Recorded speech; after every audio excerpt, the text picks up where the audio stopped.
¿Qué tal amigos de YouTube? Bienvenidos a la lectura de Carne Amarga. Hoy el capítulo 9. Acompáñenme. De tarde en tarde, cuando el ocaso tornaba negras las rojas nubes, Amparo esperaba a su esposo en la puerta del jardín.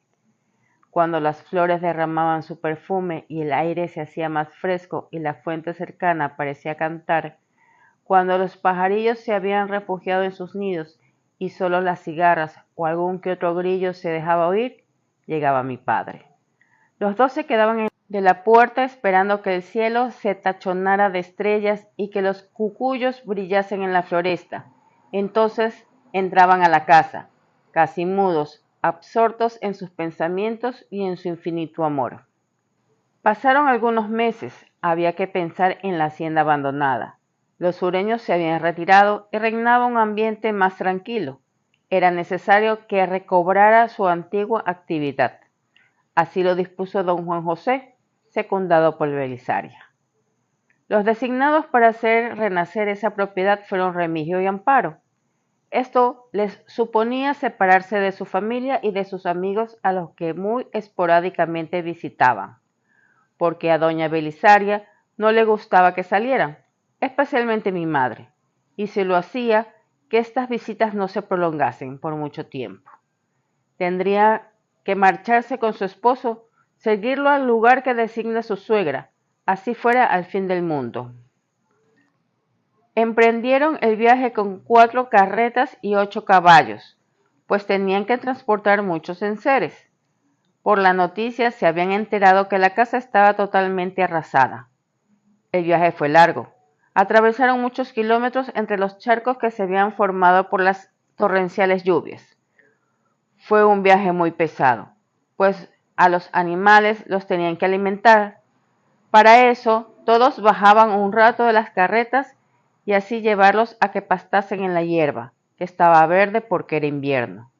Mientras se hacían esos descansos, mi padre y mi madre caminaban entre la hierba crecida. Se detenían a admirar el paisaje mirando hacia Santa Rosa, pensando en el día que tendrían que regresar. Los nativos los recibieron jubilosos, porque el caserón, que había estado oscuro por mucho tiempo, se recompondría con la presencia de los patrones. Se rumoraba que por las noches se veían fantasmas que asustaban a los que transitaban por los alrededores. Humo negro se veía salir entre los árboles de matapalo que abundaban en la zona, y la gente comentaba que por allí debía andar el maligno.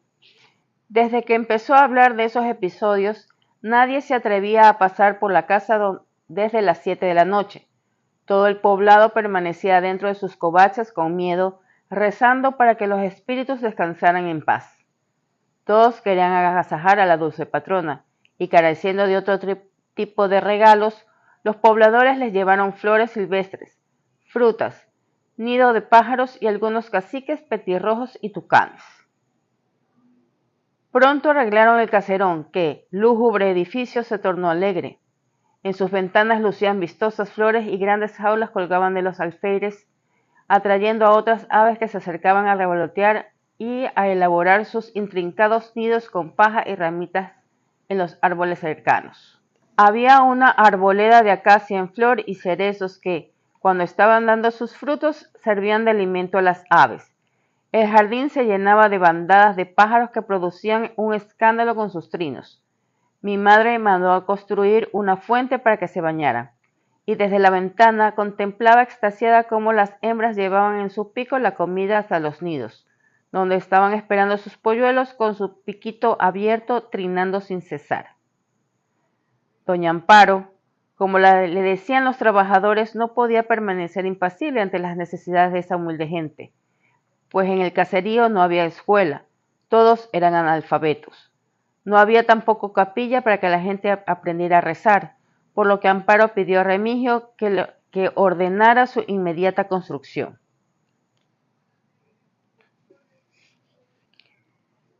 Remigio puso a trabajar a los peones de la hacienda. Fueron al bosque y cortaron árboles de guayacán, que amarillaban los campos con sus flores. A ellos les daba pena los talarlos, pero la construcción era inminente.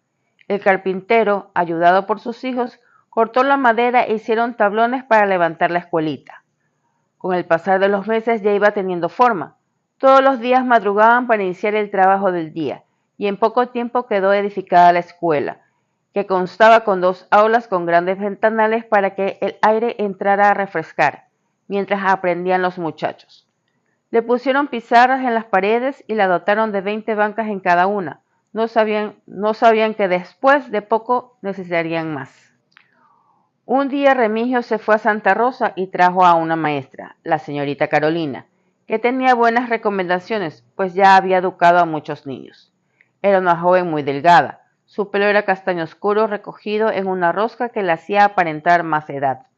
Sus ojos color miel, chispeantes y alegres, atraían a sus alumnos. Usaba trajes que consistían en faldas amplias floreadas y una blusa con un saquito color negro, del cual nunca se desprendía. Tenía tacones cuadrados, que al caminar por los tablones de madera los hacía sonar, y los muchachos la miraban admirados, de que pudiera caminar tranquila con esos artefactos que nunca habían visto. Carolina, al día siguiente de su llegada, empezó su tarea. Estableció un horario para que concurrieran los niños en la mañana y en la tarde irían los padres de aquellos niños que también quisieran aprender. Rápidamente los niños se acostumbraron a ir a clases y no dejaban de asistir aunque estuvieran enfermos, pues Carolina era tan buena y amorosa maestra que los niños se agarraban a sus faldas y no la querían soltar. En los recreos hacía rondas en grupos de 8 niños enseñándoles cantos. Disfrutaban tanto que no querían regresar a las clases, sino quedarse todo el día en el patio jugando.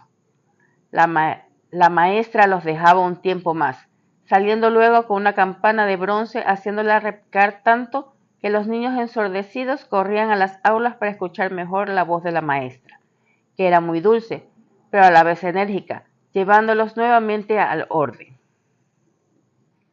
Era la única maestra, dividió a los niños en 2 grupos porque eran de diferentes edades y ninguno sabía leer.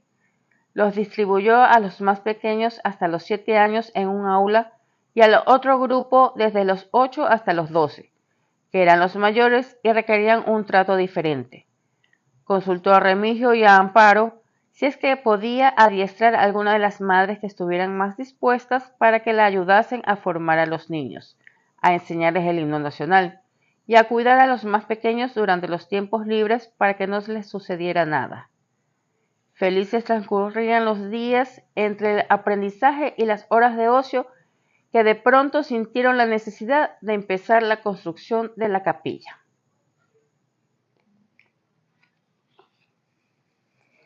Gracias por acompañarme en el capítulo 9 de Carne Amarga. Gracias por suscribirse, comentar, compartir y darle like.